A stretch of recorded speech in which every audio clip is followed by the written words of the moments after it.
J'aime l'oignon frites dans l'huile, j'aime... Ah! Bonjour et bienvenue à un nouvel épisode du Hat Historian, l'historien des chapeaux. Dans cette vidéo, je vais parler d'un chapeau qui est emblématique des excès des uniformes napoléoniens. Le shako.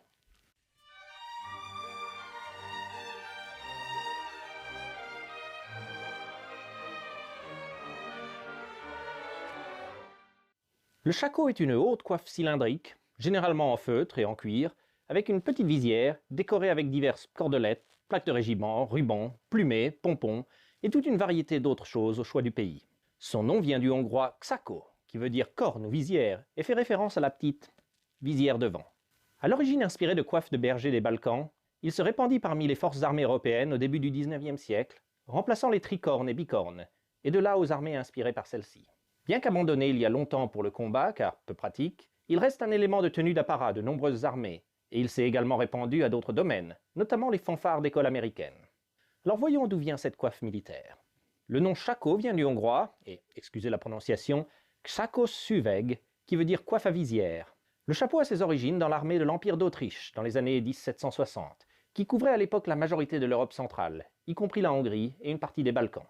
À cette époque, l'Empire commença à remplacer ces tricornes, dont j'ai déjà parlé, qui étaient courants dans les armées européennes, avec des coiffes en cuir que les commandants pensaient seraient plus pratiques pour le combat en rang serré, même s'ils ne protégeaient pas autant des éléments. Bien que beaucoup portaient la casquette, un calot en cuir avec une plaque sur le devant, les unités le long de la frontière entre la Hongrie et l'Empire ottoman adoptèrent un style différent. Cette Grenzinfanterie, ou infanterie de frontière, cantonnée dans la partie est de la Hongrie, était souvent recrutée dans les Balkans, et beaucoup étaient serbes. Un élément de leur costume traditionnel était des hautes coiffes cylindriques, qu'ils ont adoptées dans leur uniforme pour représenter leur origine. Lorsqu'ils n'étaient pas requis sur la frontière, ces soldats aguerris étaient régulièrement redéployés dans les autres zones de conflit, et leurs uniformes reconnaissables devinrent un élément souvent vu sur les champs de bataille européens. Ce style fut vite adopté par les hussards, une cavalerie légère avec une féroce réputation. Cette réputation fit créer des régiments de hussards à d'autres pays, comme les États germaniques, la France ou les Britanniques, qui adoptèrent des uniformes de style hongrois, avec des hautes coiffes appelées mirlitons, et dont les réputations rendirent le style populaire en Europe. Pendant ce temps, en Autriche, les troupes de frontière commencèrent à ajouter des petites visières en cuir pour protéger leurs yeux du soleil ou éviter à la pluie de dégouliner dedans. Ainsi, ils créèrent le shako tel qu'on le connaît. Dans les décennies qui suivirent, le shako passa d'un intéressant chapeau d'unité régionale à la coiffe militaire la plus répandue en Occident. Bien que dans l'armée autrichienne, il resta cantonné aux unités Grenzer, il fut rapidement adopté par les États germaniques voisins au début des années 1790. En 1797, une version avec une large plaque de régiment à l'avant fut adoptée par les troupes de marine portugaises, qui l'appelèrent Barretina. Vers la même époque, la France adopta le shako pour les unités d'infanterie légère, qu'il avait vues sur des troupes autrichiennes dans les conflits après la Révolution. Il gagna réellement en prééminence après 1801, lorsqu'il devint la coiffe standard de l'armée britannique. Les Britanniques avaient employé des unités de Jäger allemands comme infanterie légère au XVIIIe siècle, et ces troupes portaient des uniformes de leur pays. En 1800, le commandant en chef des Britanniques, le duc Frédéric de York, voulut réformer les uniformes de l'armée. Un de ces changements était le shako stovepipe, ou tuyau de poêle, si nommé pour sa ressemblance à l'objet, qui était un shako relativement simple. Quelques années plus tard, en 1806, l'armée française adopta un shako beaucoup plus ornementé pour son infanterie de ligne, légèrement évasé vers le sommet, avec des cordelettes, des plumées, des plaques, un peu comme celui que je porte en ce moment. Inspiré par ces deux puissances européennes, d'autres pays comme la Russie, l'Espagne ou la Suède en créèrent des versions à leur tour.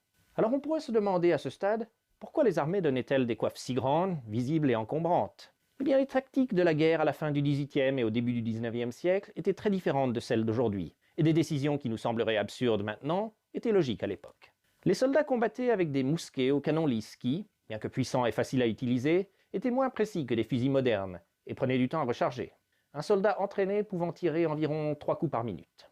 De plus, la poudre noire créait une épaisse fumée qui obscurcissait le champ de bataille.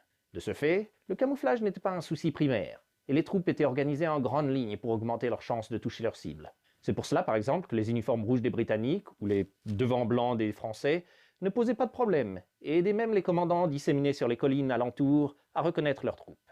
Dans ce contexte, le shako aidait à rendre les soldats plus imposants à la vue de leur ennemi, une tactique psychologique pour essayer de les intimider.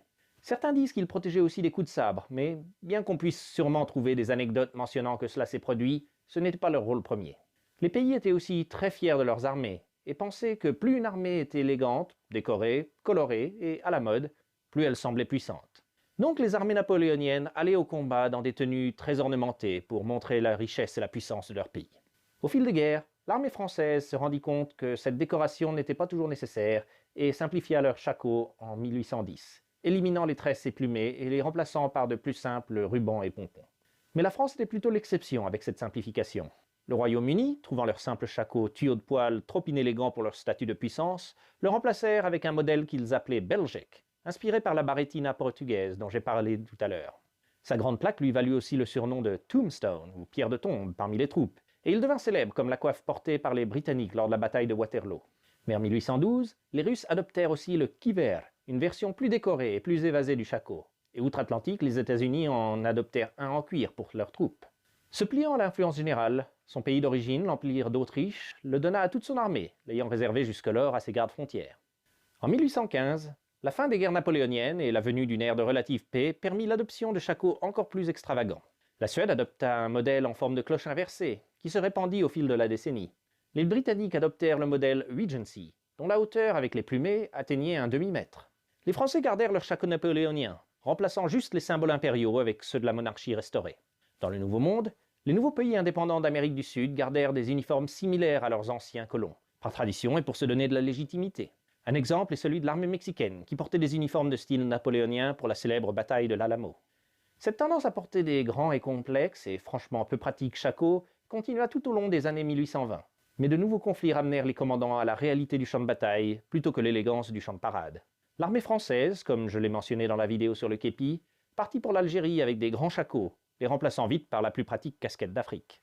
De façon similaire, les Britanniques réduisirent la taille de leur shako après avoir vu son manque de confort en Inde.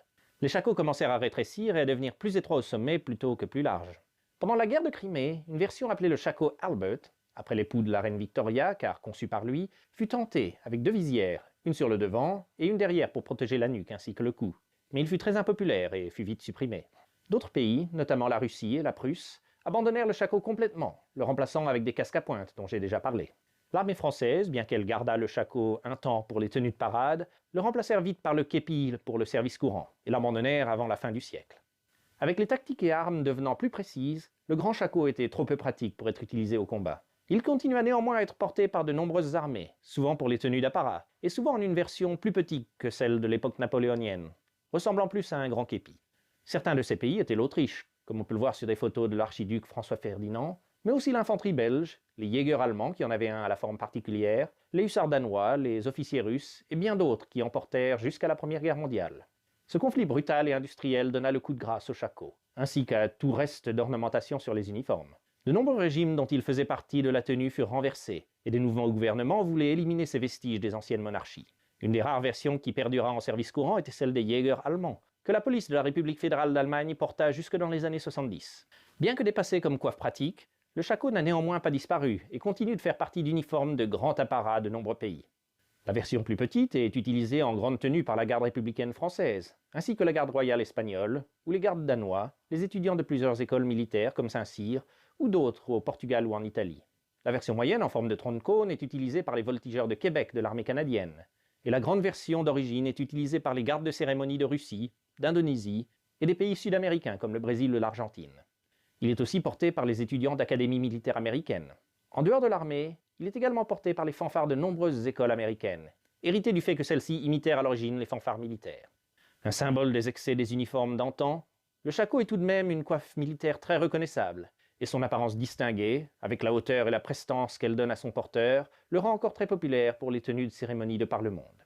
J'espère encore une fois que vous avez trouvé cette vidéo intéressante et que vous me rejoindrez bientôt pour un autre chapeau. Jusque-là, chapeau à vous tous.